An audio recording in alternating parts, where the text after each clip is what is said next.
For all our...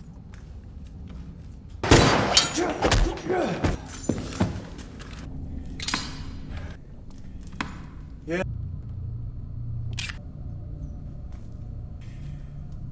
Yeah.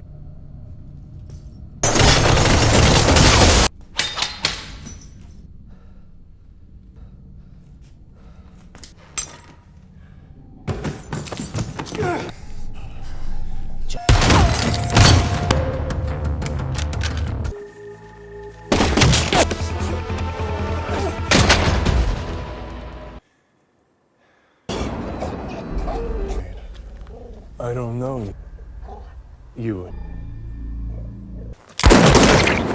We're in this together now.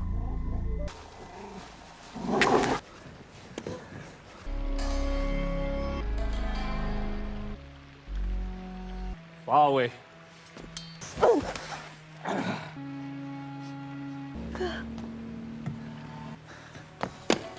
We have. Come on.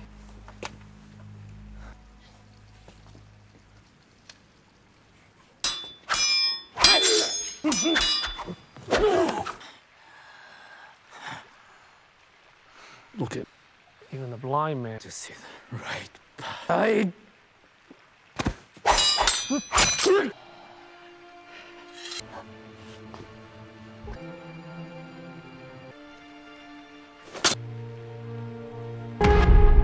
Said Gaton. It's personal.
Take your eyes, though.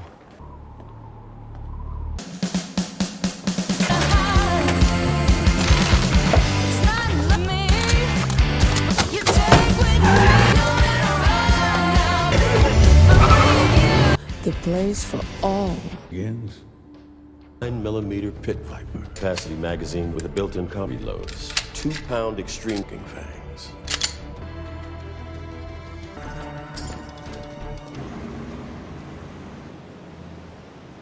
Gerard.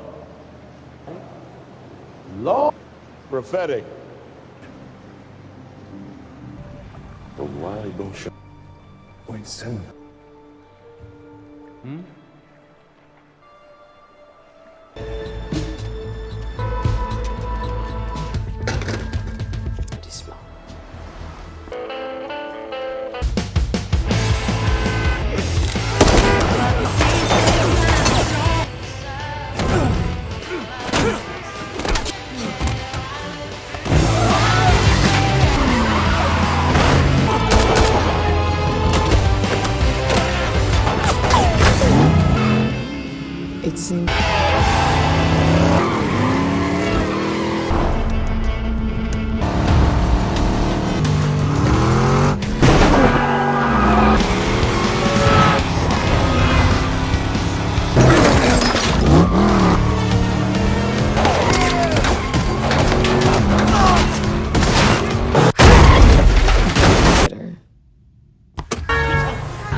Should be up. Makes to the church on time.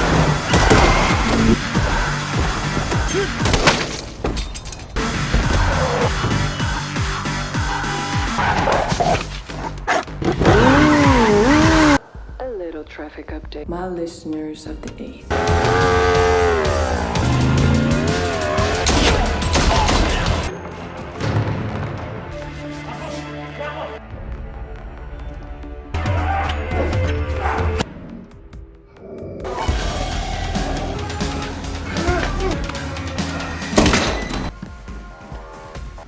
You have a deal. Well,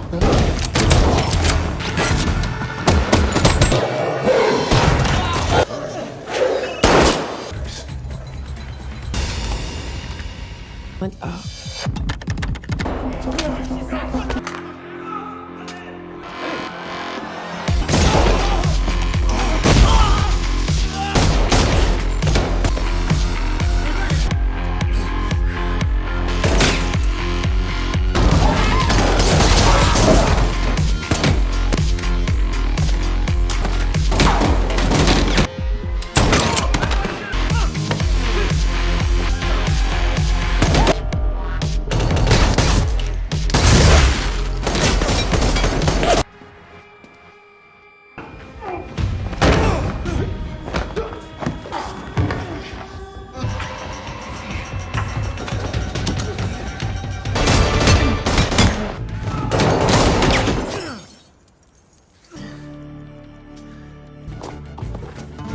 Inside. Right. So who?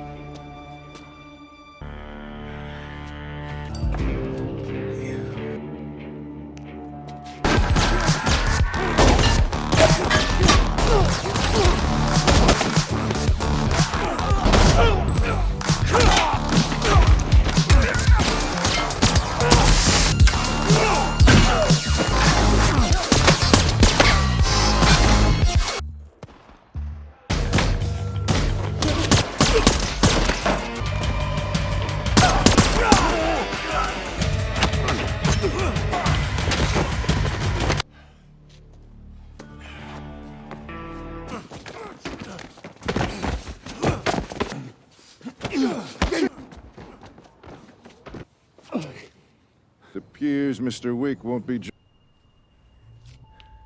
John? Rice. I need you to get to the top. Hey guys, today we're diving headfirst into the adrenaline-fueled, bullet-riddled world of John Wick Chapter 4, a film that proves our favorite Baba Yaga still has plenty of fight left, even after all that dog walking. We'll break down every bone-crunching moment, every impossible headshot, and every subtly sarcastic remark that makes this franchise an absolute legend. So grab your preferred weapon, or maybe just some popcorn, and let's recap how John tries, once again, to finally get his retirement package.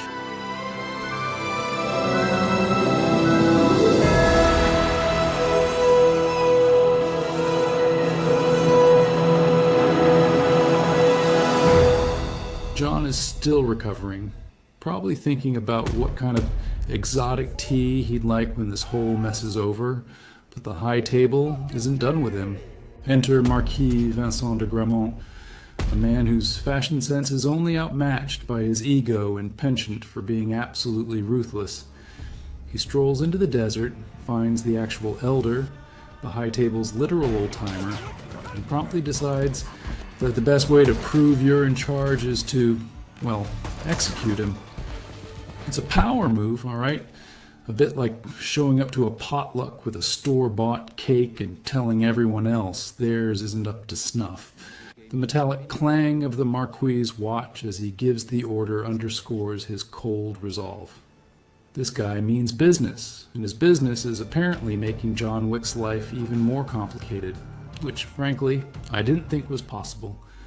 Meanwhile, John Wick, ever the globetrotter, heads to the Osaka Continental. It's run by his buddy Shimazu Koji, a fellow man of impeccable style and lethal skills. Koji's daughter, Akira, is also part of the family business, and she's not just there for show. She's got a deadly aim with a bow. You know, just in case a regular bow and arrow wasn't already deadly enough, Akira makes it art, the quiet reverence of their greeting, a nod to shared history and respect, is almost unnerving because we all know what happens when John Wick shows up. Trouble, usually with a side of flying bullets and shattered glass. The ornate beauty of the Osaka Continental, with its traditional Japanese architecture, suddenly feels like a very expensive, very breakable target. It's like bringing a bull into a china shop, but the bull is John, and the china shop is full of assassins. And just like clockwork, the party crashers arrive. Chidi, the Marquis' chief enforcer, struts in with his goon squad, looking like he just stepped out of a highly aggressive fashion show. He politely, and by politely I mean menacingly, informs Shimazu that John Wick is effectively high table property, and he's there to collect. Shimazu, being the stand-up guy he is, tells Chidi exactly where he can stick his demands, which isn't exactly in the spirit of cooperation, but totally on brand for the Wickverse. The tension builds like a pressure cooker about to explode, the air thick with unspoken threats. You can almost hear the uh-oh ringing in the beautifully designed lobby. It's a classic standoff, where politeness is just a thin veil over the promise of extreme violence, and everyone knows it. Well, negotiation clearly wasn't on the high table's menu. What was on the menu, however, was a full-blown assault. The Osaka Continental lobby, a masterpiece of quiet elegance, transforms into an arena of death faster than you can say excommunicado. John, Shimazu, and Akira unleash hell on the Marquis' forces. We're talking swords clashing with a metallic clang, the rapid-fire pop of silenced pistols. And John Wick, because he's John Wick, even pulls out nunchucks. A truly iconic moment. It's a beautifully choreographed symphony of destruction. Every swing, every parry, every precise headshot feels like a beat in this violent opera. The sounds are just as impactful as the visuals. The thwack of a nunchuck, the whoosh of a blade, the guttural grunts of combatants. It's glorious, gruesome, and exactly what we came for. As the melee continues, Akira takes to the high ground, literally. She's up there, raining down arrows with a precision that would make Legolas blush.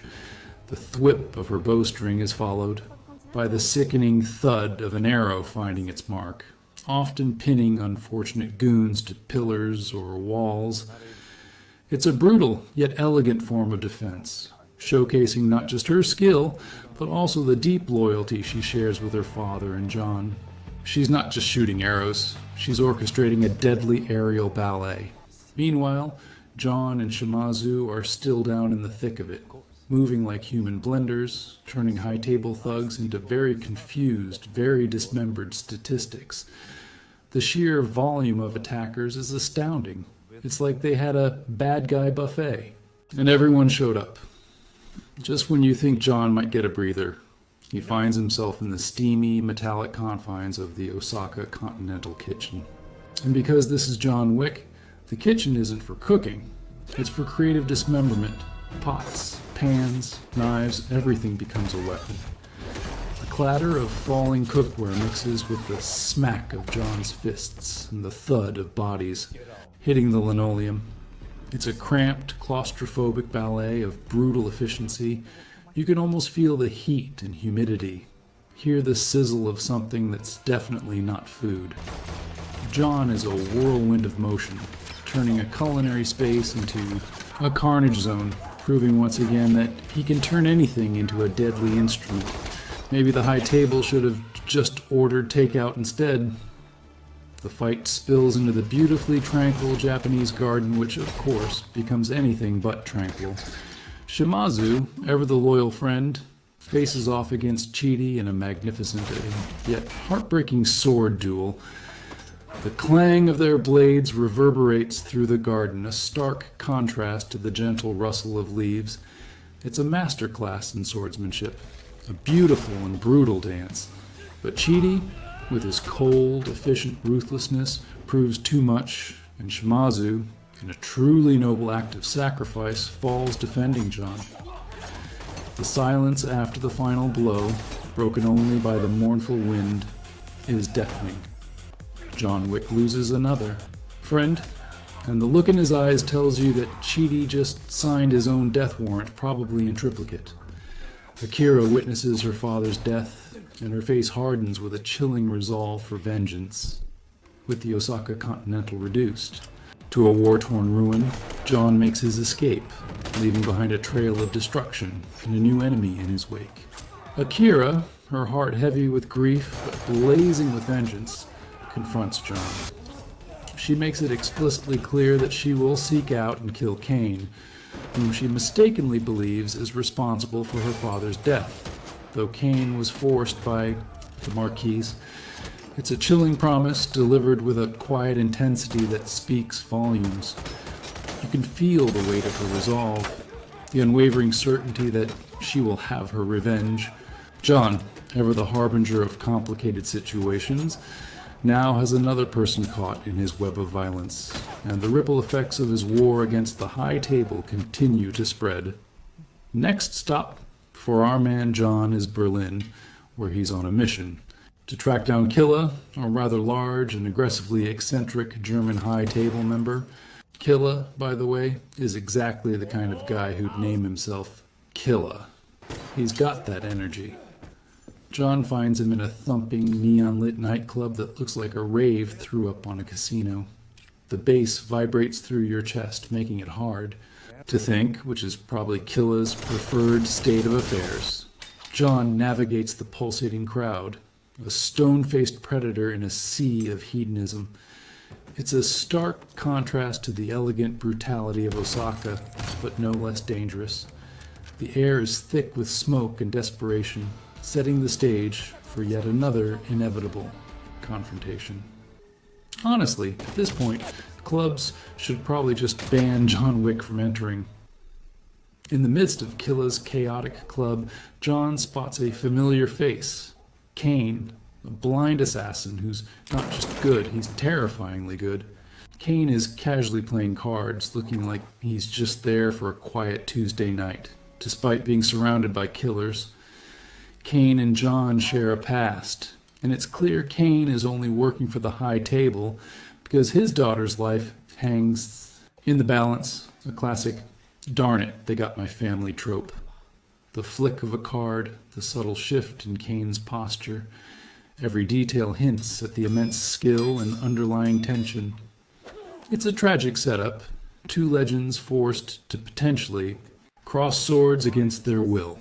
You just know that any forced alliance for a hitman is going to go badly, for everyone except the one giving the orders. When John finally corners Killa in his exclusive, bulletproof, glass-encased VIP area, things predictably go from 0 to, oh dear, someone's going to need a new spine. Killa, despite his imposing size, is surprisingly agile and quite the pugilist. The fight is a whirlwind of smacks, crunches, and thuds as John battles Killa and his numerous equally enthusiastic bodyguards. There's a moment where John actually uses a pool ball as a weapon because why not? It's resourceful, it's painful, and it's quintessentially John Wick. The cacophony of the club's music somehow amplifies the sounds of combat, creating a bizarrely rhythmic violence. It's an intense, brutal confrontation, made even more complicated by Caine's reluctant involvement. Good luck getting that deposit back on the club, Killa. Deflecting John's attacks with a whoosh of a stick and a precise clack of a block. The amazing thing is how he uses his blindness. It's not a weakness, it's a superpower. He's listening, feeling, anticipating every move. He takes down a few of John's immediate threats, but strategically avoids a lethal blow against John himself, a silent testament to their past bond. It's a heartbreaking display of forced loyalty, where friendship and duty collide with deadly consequences. He's basically giving John a get-out-of-jail-free card, but with more broken bones. With Killa dispatched, permanently, one assumes. John seeks out Katia, a powerful figure within the Ruska Roma, his old crime family. To be reinstated and get their help, John has to endure a brutal test of loyalty, being branded. It's not exactly a pleasant spa treatment, but John takes it like the champ he is. The hiss of the hot iron, the clench of John's jaw. It's a visceral moment that reinforces his commitment. This isn't just about getting a new tattoo. It's about regaining his identity, his lineage, and most importantly, protection. With the Ruska Roma's backing, John now has a shot at officially challenging the Marquis to a duel under the High Table's ancient rules, which, for John, is basically the only way to avoid being hunted forever. Finally, a glimmer of hope, albeit one covered in fresh burns. John, now with his fresh new branding and a renewed sense of purpose, meets Winston in a rather gothic church, because where else would you discuss deadly duels in high table politics? Winston, in his usual calm and collected manner, explains the incredibly specific, super fussy rules of challenging the Marquis to a duel. It involves an official representative, a lot of paperwork. Okay, maybe not paperwork, but definitely a lot of tradition, and the understanding that if John loses, he's extra super duper dead. Winston, ever the master chess player, lays out the high stakes and the almost impossible odds. And the echo of their voices in the cavernous church adds to the gravity of the situation. It's a tense planning session where every word could mean life or permanent retirement. It's basically a cosmic game of would you rather, but with more bullets. As soon as the Marquis gets wind of John's formal duel challenge, he responds in the most logical way possible for a villain. He puts an even bigger, more ridiculous bounty on John's head. We're talking millions, and everyone and their hitman uncle wants a piece of this action kind of bounty. News spreads through the underworld like wildfire, turning John Wick into the ultimate, most wanted poster boy. Every low-level thug, every seasoned assassin, every aspiring killer sees dollar signs. The buzz of phones, the hushed whispers. In dark alleys, it's a global call to arms, or rather, a global call to collect a massive paycheck. This isn't just a bounty. It's an invitation to a citywide, real-life battle royale, and John is the last man standing in his own mind, even if everyone else wants him down. Poor guy just wanted a quiet life. Now he's a walking ATM for assassins. With a bounty this massive, of course, new players enter the game. One of them is Tracker, or Mr. Nobody, a very pragmatic assassin who's less about personal vendettas and more about maximizing profit. He's got an incredibly smart, incredibly vicious German shepherd that he uses to, well, track people. The whine of the dog, the rustle of leaves as they stalk, every sound heightens the sense of being hunted. Tracker isn't exactly a villain. He's more of a neutral evil, observing John from a distance, calculating the odds and the payday. He's not trying to kill John out of spite, but for the sheer financial opportunity, which, in the John Wick universe, is actually kind of refreshing. It's like watching a deadly, high-stakes accounting firm at work. We get a brief, poignant glimpse into Caine's life, seeing him interact with his daughter. It's a stark reminder that this seemingly cold, blind assassin is a human being with a profound, heartbreaking reason for hunting John. His every move, every reluctant act of violence, is fueled by the love for his child, held hostage by the high table. The soft murmur of his daughter's voice, the gentle touch of his hand, these sensory details cut through the brutal action, showing the heavy emotional burden he carries. It's a classic setup for tragic heroism, and it explains why he's so darn good at fighting John without actually killing him. You feel for the guy, truly. He's trapped between a rock and a hard place, and both places are trying to kill John Wick. John finally makes it to Paris, the city of love. But for John, it's the city of Oh look, more people trying to kill me. The bounty has turned every nook and cranny of Paris into a potential ambush site. He's immediately swarmed by assassins because, naturally, they all want a piece of that sweet, sweet bounty money. John fights his way through a multi-story building, using every structural element as a weapon or shield. The shatter of glass, the impact of a body against a wall, every sound is raw, immediate, and utterly painful. It's a relentless, desperate struggle, highlighting John's sheer endurance. You'd think after a few hundred failed attempts these guys would get the memo, but alas, the promise of money makes people incredibly stubborn and incredibly bullet-ridden. Winston, having lost his Continental in his position, isn't out of the game. He meets with the Marquis, ostensibly to discuss the terms of John's duel, but really he's playing three-dimensional chess, while the Marquis is still figuring out checkers. Winston is trying to leverage the duel rules to John's advantage, knowing full well that his own life hangs in the balance. The hushed tones of their negotiation in a grand Parisian setting highlight the gravity of the stakes. He's not just bargaining for John, he's fighting for a way back into his own power, showcasing his political prowess. It's a high-stakes conversation where veiled threats and cunning maneuvers are the true weapons.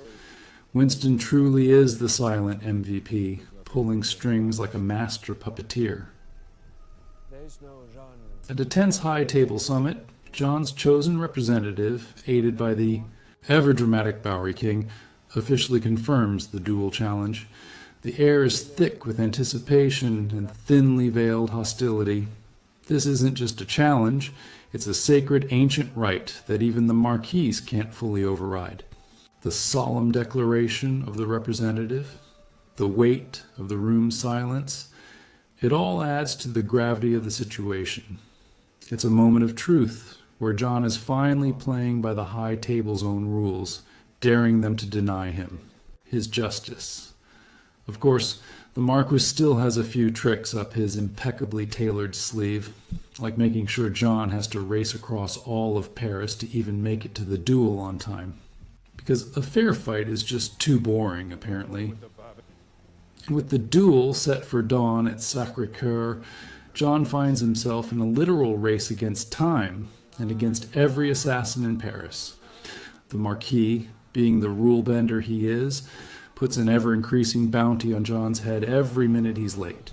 This forces Caine, still under duress, to protect John, ironically, long enough for him to reach the duel, because Caine is the Marquis' champion. And if John doesn't show, the Marquis just wins by default. The blare of car horns, the whoosh of near misses, the constant pop, pop, pop of distant gunfire. It's a sensory overload. It's a desperate dash through the heart of Paris, turning picturesque boulevards into battlefields. Talk about a morning commute from hell. The absolute highlight of this frantic race is the iconic Arc de Triomphe sequence. John Wick, Caine, and what feels like half of Europe's assassin population engage in a full-blown car-foo ballet right in the middle of a bustling traffic circle. Cars are smashing, people are flying, and John is using vehicles as both weapons and shields. The crunch of metal, the screech of tires, the rat-a-tat of automatic gunfire. It's a symphony of vehicular chaos. John even takes a moment to do some very specific close-quarters combat inside a car as it spins in circles, because, again, John Wick. It's a visually stunning, utterly insane sequence that redefines rush hour traffic. Good luck to the Parisian insurance. Then we arrive at the infamous Sacré-Cœur staircase. This isn't just a staircase, it's Mount Everest for assassins. John, battered and bruised, tries to ascend, only to be repeatedly knocked down, literally rolling and tumbling what feels like 1,000 steps. The thud of his body hitting each step, the grunts of pain, the crack of his bones. It's a visceral, exhausting ordeal. But because he's John Wick, he doesn't stay down. He slowly, agonizingly begins to climb again, fighting every single step of the way against an endless stream of attackers. It's a testament to his sheer willpower and resilience. You're left gasping for breath just watching him. It's basically the ultimate, I just need to make it to the top moment, times a million. Talk about a bad leg day. Against all odds, as the first rays of dawn pierce through the Parisian skyline, John Wick, a bleeding, bruised, but unbowed mess, finally drags himself to the top of the Sacré-Cœur stairs. He's made it just in the nick of time for his duel. The gasp for breath, the strained steps. Every movement screams exhaustion, yet his eyes still hold that unbreakable spark. The rising sun casts a golden glow on his weary face, making him look less like a man and more like a myth. It's a moment of profound triumph, earned through sheer, unimaginable willpower. You almost want to cheer, but you remember this is John Wick, so more trouble is definitely on the horizon, probably in the form of a formal pistol duel. Because, just running a marathon of death wasn't enough, and so the moment we've all been waiting for, the duel, John Wick versus Caine, a brutal and tragic confrontation between old friends, forced by circumstance. The Marquis, ever the showman, presides over the affair, smugly confident in his victory. The duelists stand back to back, facing the sunrise, before turning and taking their shots. The crack of the pistols echoes through the morning air, sharp and definitive. Each shot is a blow, not just to the body, but to their shared history. Caine, despite his loyalty to his daughter, fights with a heavy heart, his shots precise, aimed to incapacitate, not necessarily to kill. John takes hit after hit, a testament to his almost superhuman endurance. It's a heartbreaking dance of duty and friendship, where every pulled trigger hurts both the shooter and the target. After several rounds, John is heavily wounded, seemingly defeated. Caine has fulfilled his duty, delivering what appears to be a fatal shot. But the Marquis, blinded by his own hubris, decides to deliver the final, killing blow himself, wanting to savor the moment of John Wick's demise. He takes the pistol, saunters over to John, and raises the weapon, a smirk playing on his lips. The click of the hammer, the pregnant pause before the shot. The tension is unbearable. He's so sure of his victory, so utterly convinced that he's won. Marquis, you absolute amateur. You never ever let your guard down when John Wick is around. It's like saying Beetlejuice 3 times. You're just asking for trouble. And in a move that only John Wick could pull off, our man wasn't quite as dead as the Marquis thought. With a sudden burst of energy, John pulls out his actual last bullet, a hidden pistol, and delivers a point-blank headshot to the Marquis.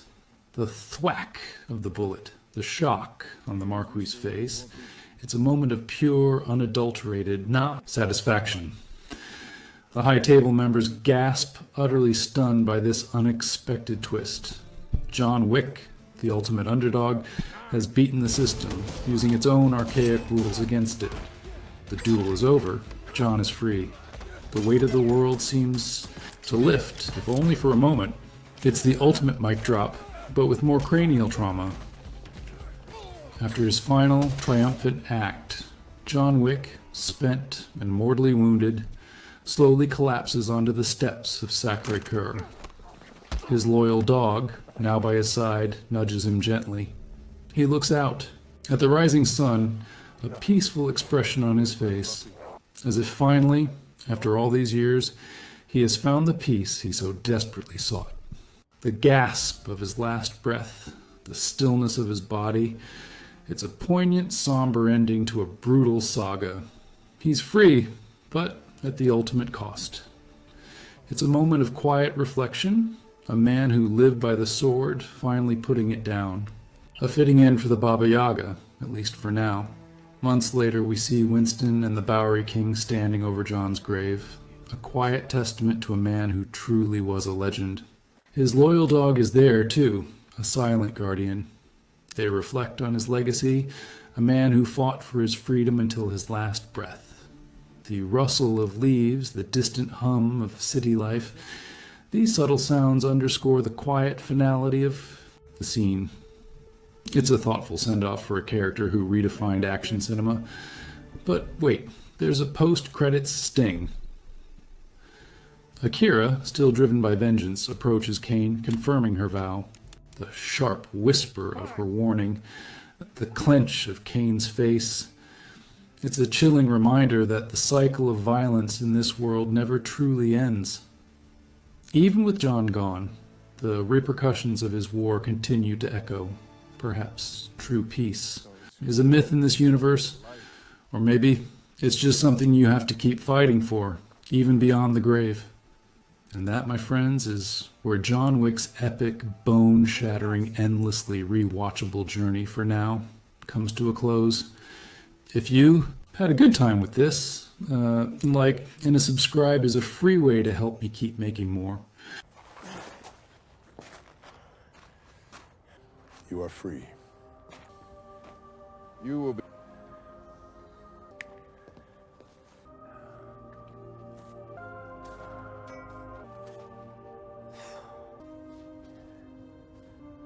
Yeah.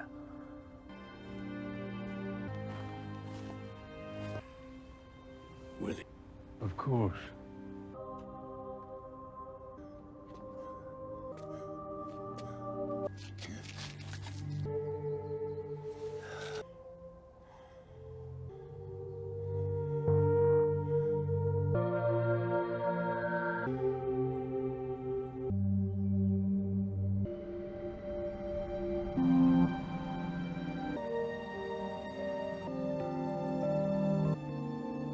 Never thought.